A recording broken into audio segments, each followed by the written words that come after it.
Assalamualaikum warahmatullahi wabarakatuh. Salam damai sejahtera bagi kita semua. Om Swastiastu, Namo Buddhaya, salam kebajikan. Selamat pagi, selamat siang, selamat sore, dan selamat malam bagi Bapak Ibu dosen dan teman-teman sekalian. Baik, hari ini kita dari kelompok 5 akan memaparkan analisis teori pembangunan Paul Baran terhadap perusahaan multinasional PT Chevron Pacific Indonesia. Kelompok 5 sendiri kami beranggotakan dari saya sendiri, Gita Syafira, Nisrina Nur Latifah, dan Siti Nurullah. Oke, next.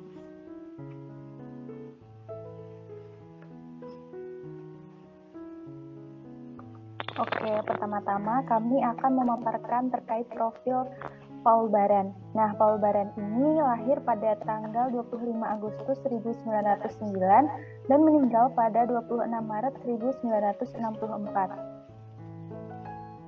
Paul Baran ini melakukan revisi terhadap cara pandang Marxis yang menyatakan bahwa kolonialisme membawa kebaikan bagi dunia ketiga, karena dengan adanya kolonialisme ini bisa membangunkan negara-negara dunia ketiga yang dianggap kumuh, statis, dan ketinggalan zaman. Nah, Paul Baran ini justru menyatakan bahwa sentuhan negara kapitalis akan mengakibatkan negara-negara prakapitalis terhambat kemajuannya dan akan terus hidup dalam keterbelakangan. Nah, teori Baran ini dituangkan dalam bukunya yang berjudul The Political Economy of Growth, sebuah studi tentang dampak kolonialisme di India yang diterbitkan pada 1957.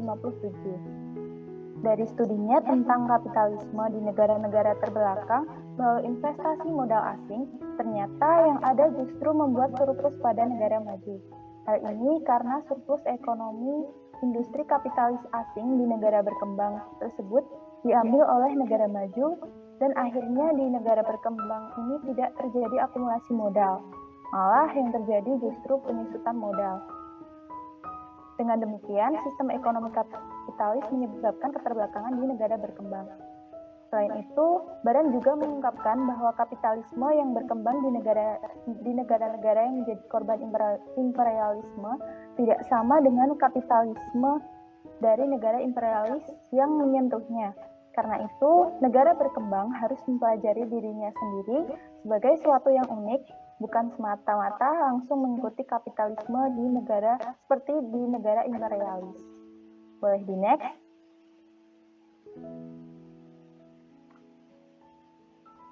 Oke, untuk isu PT Chevron Pacific Indonesia ini sendiri, pada April 2021, sekitar 5 bulan sebelum masa kontrak PT Chevron Pacific Indonesia ini habis, terdapat 279 pengaduan pencemaran limbah, bahan beracun dan berbahaya atau disebut juga B3, minyak oleh masyarakat sekitar, dan terdapat 1,6 juta meter kubik tanah masyarakat yang terkontaminasi limbah B3 Chevron.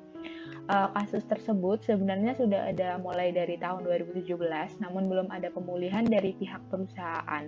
Perusahaan malah mengalihkan isu tersebut kepada PT Pertamina Hulu Rokan sebagai penerus kontrak penambangan minyak di Blok Rokan Riau ini. Padahal pencemaran limbah B3 minyak Chevron di Rokan mengandung logam berat dan bisa eksplosif atau meledak, terbakar sewaktu-waktu, dan dalam jangka panjang dapat mencemari fasilitas mandi, cuci, dan kakus masyarakat.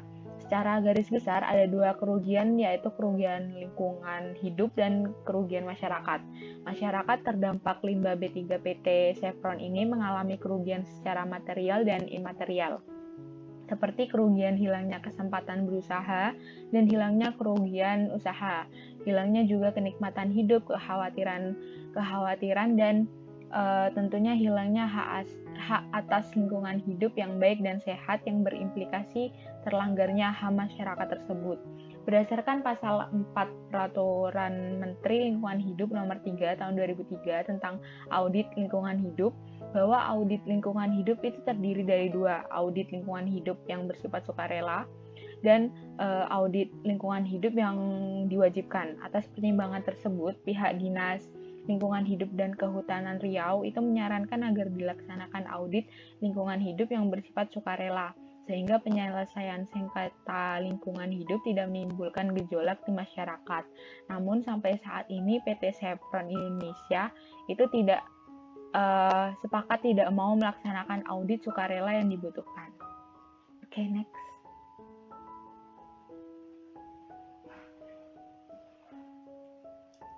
Lalu bagaimana keterkaitan antara adanya perusahaan multinasional ini terhadap terhambatnya kemajuan suatu negara menurut sudut pandang pemikiran Paul Baran?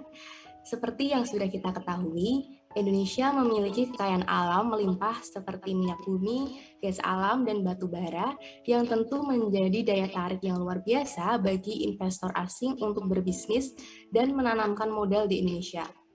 Salah satunya adalah PT Chevron Indonesia sebagai salah satu perusahaan energi terbesar di dunia asal Amerika.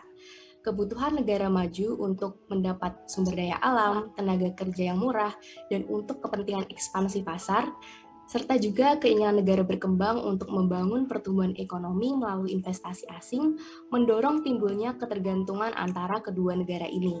Ketergantungan inilah yang dilihat oleh Paul Baran sebagai hal yang justru menyebabkan terjadinya surplus ekonomi di negara maju, namun sebaliknya, di negara berkembang justru tidak terjadi akumulasi modal atau bahkan yang terjadi adalah penyusutan modal. Apabila kita lihat dari pemikiran Paul Baran yang menyebutkan bahwa ketergantungan negara berkembang pada negara maju yang justru membuat terhambatnya kemajuan, kehadiran PT Chevron di Indonesia ini sebagai perusahaan multinasional, selain dari dampak positif yang ada, juga terdapat dampak negatif yang mengakibatkan suatu keterbelakangan. Keterbelakangan ini bisa kita lihat dari aspek lingkungan hidup, di mana masyarakat, terutama yang tinggal di sekitar area perusahaan, mengalami kerugian berupa pencemaran area lahan oleh limbah perusahaan. Hal ini berimplikasi pada hilangnya kesehatan, berupa juga kesempatan berusaha dan menurunnya keuntungan usaha masyarakat untuk melakukan pekerjaannya. Paul Baran juga menyebutkan bahwa kapitalisme di negara-negara berkembang melalui investasi modal asing ternyata justru membuat surplus pada negara maju, namun tidak bagi negara berkembang yang justru mengalami penyusutan modal. Lantas, bagaimana keterbelakangan dan proses penyusutan modal itu terjadi? Dalam hal ini, perusahaan multinasional akan mengakibatkan distorsi pada perekonomian nasional dengan mendorong produsen lokal keluar dari perekonomian domestik sambil terus menghisap modal domestiknya itu. Perusahaan multinasional juga mampu memainkan otonomi nasional dari negara berkembang, karena perusahaan multinasional ini mampu menjalin aliansi dengan elit-elit lokal dan para teknokrat untuk kemudian menuntut pemerintah demi mewujudkan kepentingan perusahaan. Kekuatan perusahaan multinasional yang besar ini mampu memberikan posisi tawar yang tinggi saat berhadapan dengan pemerintah lokal. Sebagai akibatnya, pemerintahan negara berkembang cenderung tidak dapat bernegosiasi pada kedudukan yang sama dengan perusahaan multinasional. Dan karenanya, pemerintahan lokal akan cenderung menuruti kepentingan perusahaan multinasional ini. Dari sini dapat dilihat bahwa dampak negatif keberadaan perusahaan multinasional di negara berkembang cukup signifikan.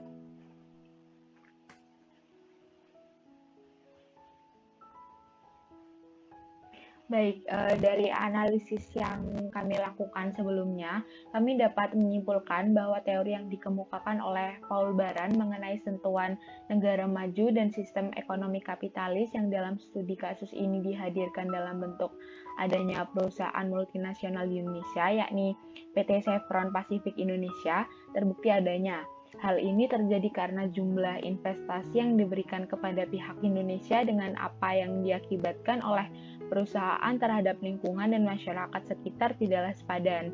Indonesia sebagai negara penghasil sekaligus negara ketiga justru menerima backwash effect yang lebih besar daripada split effect. Oke, mungkin next.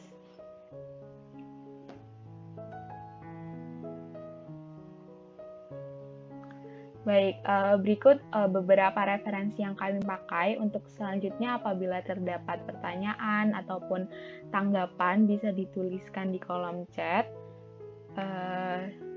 Next.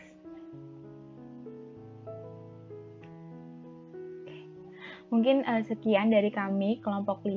Apabila ada kesalahan, kami mohon maaf dan kami menyampaikan terima kasih.